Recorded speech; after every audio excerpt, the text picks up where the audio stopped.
तो बिना time waste करते हुए चलते हैं मेरे प्रॉफिट एंड लॉस स्टेटमेंट पे। तो यहाँ पे देख सकते हैं मेरा टोटल प्रॉफिट एंड लॉस है 1,23,211 रुपीज़।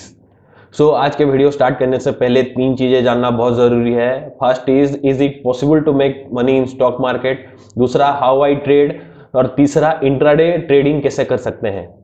पॉइंट है क्या स्टॉक मार्केट से पैसा बन सकता है। तो आज का वीडियो लाइव एग्जांपल है कि स्टॉक मार्केट से भी पैसा बन सकता है। तो चलते हैं मेरे प्रॉफिट एंड लॉस स्टेटमेंट पे। यहाँ पे देख सकते हैं मेरा प्रॉफिट एंड लॉस स्टेटमेंट नवंबर 1 से 17 दिसंबर है, जो कि 47 डेज होता है। 47 डेज के अंदर मेरा टोटल प्रॉफिट है 1,23,211 रुपीज़। और ये है वो लिस्ट ऑफ शेयर्स जहाँ पे मैंने ट्रेड किया है। तो मैं ट्रेडिंग करता कैसे हूँ, तो हाउ आई ट्रेड दूसरा क्वेश्चन जो है। मैं यूजुअली स्विंग ट्रेड करता हूँ ना, ऑप्शन ट्रेडिंग बहुत ही कम करता हूँ। ऑप्शन ट्रेडिंग और इंट्रा ट्रेडिंग बहुत ही कम करता हूँ। मेरा मेन फोकस रहता है स्विंग ट्रेडिंग में, क्योंकि वहाँ पे ज़्यादा टेंशन लेना नहीं पड़ता, और क्योंकि इंट्राडे और ऑप्शन ट्रेडिंग में ज़्यादा टेंशन रहता है और मैं ज़्यादा ट्रैवल करता रहता हूँ। तो यहाँ पे इंट्राडे ट्रेड और ऑप्शन ट्रेडिंग में थोड़ा अवॉइड करता हूँ। तो स्विंग ट्रेड क्या होता है, स्विंग ट्रेड में एक एग्जांपल देता हूं आपको। एग्जांपल है रिलायंस इंडस्ट्रीज। उसका शेयर 2,000 रुपये में मिल रहा है और मैंने 2,000 रुपये में बाय किया और मैंने उसको सेल किया 2,300 रुपये में। तो मेरा पर शेयर प्रॉफिट हुआ 300 रुपये।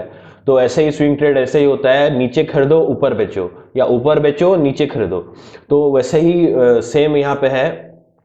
मैं यहाँ पे आपको चाहता हूँ आप फोकस करें यहाँ पे realised profit and loss percentage पे, क्योंकि यहाँ पे जो है परसेंटेज वाइज सबका सेम ही रहेगा। लेकिन अगर किसी के पास ज़्यादा पैसा है, किसी के पास 10 लाख है, 20 लाख है, किसी के पास 1 ही लाख है, तो परसेंटेज वाइज सब सेम ही रहेंगे, लेकिन मनी वाइज सबका ज़्यादा ही रहेगा। अगर किसी के पास 1 करोड़ रुपए है तो सेम 5% पे उसका ज़्यादा पैसा दिखेगा, लेकिन 1 लाख जिसके पास है सेम 5% पे उसका कम प्रॉफिट दिखाएगा। लेकिन कांस्टेंट क्या है, कांस्टेंट प्रॉफिट एंड लॉस जो परसेंटेज है वही फिक्स है। यहाँ पे देखिए, यहाँ पे किसी के में 14%, 11%, 12%, 19, 20, 22% तक भी गया है यहाँ पे मेरा प्रॉफिट, जो कि परसेंटेज वाइज है। तो यहाँ पे मैं चूज कैसे करता हूँ पहले बता देता हूँ। मैं पहले देखता हूँ कंपनी अच्छा है कि नहीं। अगर आपको पता है फंडामेंटल एनालिसिस कैसे करते हैं, तो आप पहले चेक कीजिए वो कंपनी फंडामेंटली अच्छी है कि नहीं। दूसरी बात वो है एंट्री पॉइंट अच्छा है कि नहीं कंपनी में। अगर आप किसी भी शेयर देखते हैं, टेक्निकल एनालिसिस देखते हैं, बिना गुड एंट्री पॉइंट के आप एंट्री नहीं कर सकते, क्योंकि अगर एंट्री पॉइंट नहीं है, आप एंटर कर गए तो लॉस होने के चांसेस ज़्यादा रहते हैं। और तीसरा सबसे ज़्यादा इंपॉर्टेंट पॉइंट है जो मेरे लिए काम करता है, वो की है स्मॉल कैप और मिड कैप स्टॉक्स। मैं ज़्यादातर स्मॉल कैप और मिड कैप स्टॉक्स ही लेता हूं, क्योंकि स्मॉल कैप और मिड कैप स्टॉक्स में ज़्यादा पैसा बन सकता है, क्योंकि वो ज़्यादा अपमूव देते हैं, ज़्यादा वोलेटाइल रहते हैं।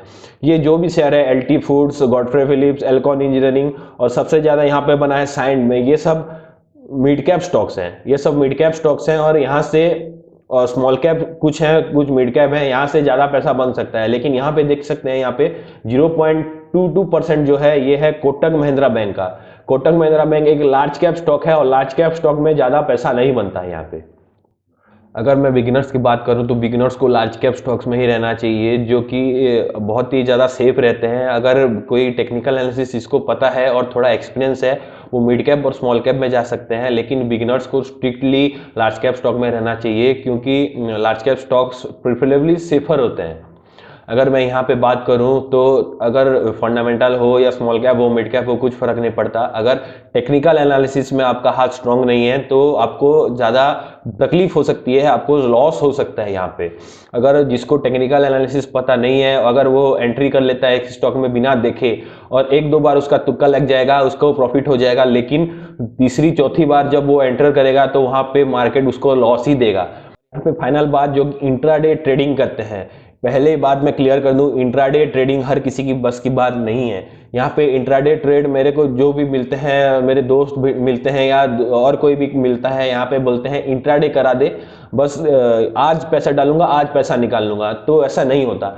अगर मैं यहाँ पे बात करूँ इंट्राडे ट्रेडिंग की, तो इंट्राडे ट्रेडिंग में आपको पूरा एक ही जगह बैठना पड़ता है स्क्रीन के सामने, और वहाँ पे आपको एनालाइज करना पड़ता है कि स्टॉक का मूवमेंट कैसे चल रहा है। लेकिन यहाँ को स्क्रीन के सामने बैठना ही पड़ेगा। अगर स्क्रीन के सामने से हट जाएंगे आप, तो वहाँ पे लॉस होने के चांसेस बहुत ज़्यादा हो जाएंगे, क्योंकि आप मैनेज नहीं कर पाएंगे अपना पोजीशंस।